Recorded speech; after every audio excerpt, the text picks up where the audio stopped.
Joe Wilfried Tsonga, bonjour. Bonjour. Merci d'être avec nous. En tant qu'ancien champion de tennis, est-ce que vous pensez que les Jeux de Paris 2024 vont laisser un héritage durable concernant l'attrait du sport en France ? Une chose est sûre, c'est qu'ils vont laisser un héritage.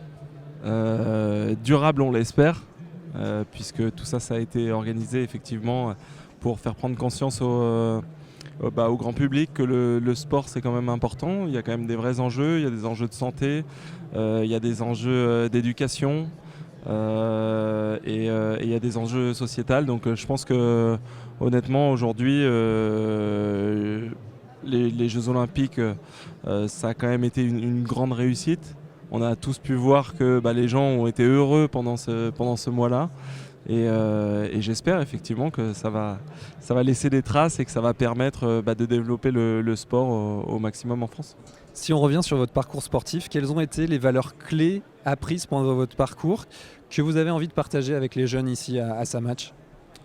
Alors il y a énormément de choses puisque moi j'ai eu la chance d'être un sportif professionnel et c'est vrai que ça m'a appris à être un homme tout simplement. On dit souvent que le sport c'est un peu l'école de la vie.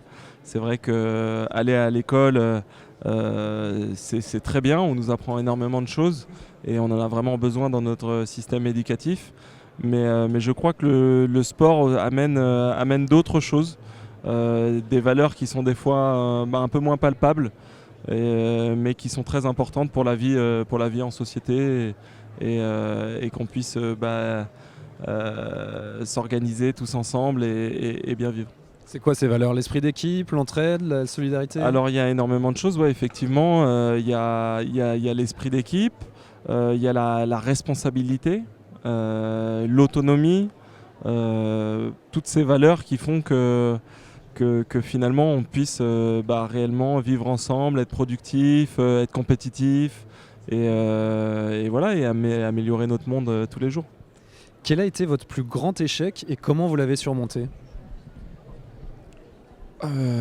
Alors mon plus grand échec, je pense que c'est de ne pas avoir été peut-être vainqueur de Grand Chelem dans mon sport. En fait, j'ai pas envie de dire que j'ai pas eu beaucoup d'échecs, puisque comme tout le monde, je suis tombé à maintes et maintes reprises. La seule chose, c'est que je me suis toujours focalisé sur un objectif qui était assez lointain et qui me permettait pas de me dire voilà, je suis tombé là aujourd'hui, donc ça s'arrête. Puisque j'avais cette vision d'essayer d'être le plus grand joueur de tous les temps ou le plus grand joueur de tennis.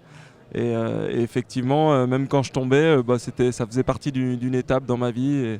Et donc en général, je me relevais de tout ça assez facilement parce que j'avais cet objectif-là. Et à l'inverse, de quoi vous êtes le plus fier quand vous regardez votre parcours d'homme et de sportif ? Je crois que c'est juste d'avoir su garder à un moment donné les pieds sur terre. Je pense que c'est d'avoir mon cercle familial et mon cercle d'amis toujours intact depuis mon plus jeune âge et ça c'est une grande fierté. C'est assez bateau, c'est assez simple, mais je crois que c'est les choses essentielles de la vie. Alors on vous reçoit dans le cadre d'un événement jeunesse et entreprise. Vous-même, vous êtes désormais entrepreneur. Vous avez ouvert un complexe juste à côté d'ici, le All-in Country Club de Dessines, à la fois club de sport, école de tennis, mais aussi centre de sport-études avec l'académie. Déjà, comment votre parcours de sportif nourrit-il votre carrière d'entrepreneur finalement ?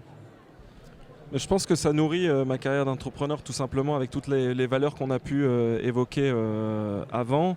Je crois qu'on acquiert grâce au sport et au sport de haut niveau énormément d'aptitudes, de la combativité déjà dans un premier temps, une certaine résilience, une capacité à s'adapter, une pédagogie d'apprentissage. Puisque pour passer de sportif de haut niveau à entrepreneur, il faut arriver à repartir de zéro et à réapprendre quelque chose d'autre. Et grâce au tennis, grâce au sport, j'ai eu justement tous les jours cette envie de progresser et tous les jours je me disais mais comment je vais faire justement pour atteindre mes objectifs, et je mettais une pédagogie finalement d'entraînement en place, et en fait c'est plus ou moins les mêmes codes que ceux pour n'importe quelle activité, et voilà, et donc ça m'a apporté ça. Je crois que ça m'a apporté, bon, moi à titre personnel, forcément mon image de sportif de haut niveau m'a apporté aussi énormément, puisque ça ouvre quand même quelques portes finalement, d'avoir une image on va dire publique. Voilà, on pourrait parler de ça pendant pas mal de temps parce qu'il y a pas mal de choses. Alors, focus sur la All-in Academy, vous cherchez à y former les joueurs de tennis de demain. Qu'est-ce que vous cherchez à transmettre? Peut-être quelque chose que vous n'avez pas eu et que vous auriez aimé avoir quand vous étiez à leur âge? J'ai envie de dire que moi j'ai eu la chance justement d'avoir énormément de choses. Je dirais que ce que j'ai eu de mieux finalement autour de moi, c'est de la bienveillance.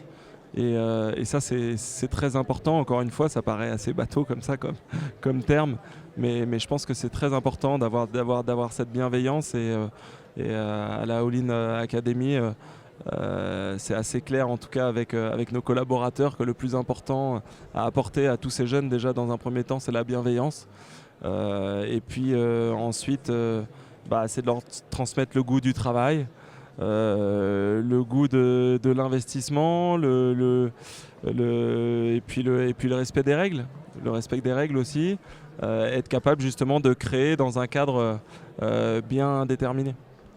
Avec quel message vous avez envie qu'ils repartent, les jeunes que vous avez croisés aujourd'hui à cet événement SaMatch? Moi, que je suis un mec sympa, déjà ça sera pas mal. Et puis après, si je peux les inspirer et leur donner l'envie d'entreprendre, l'envie de faire du sport, pourquoi pas. Merci Joey Futsonga d'avoir été avec nous aujourd'hui. Merci beaucoup.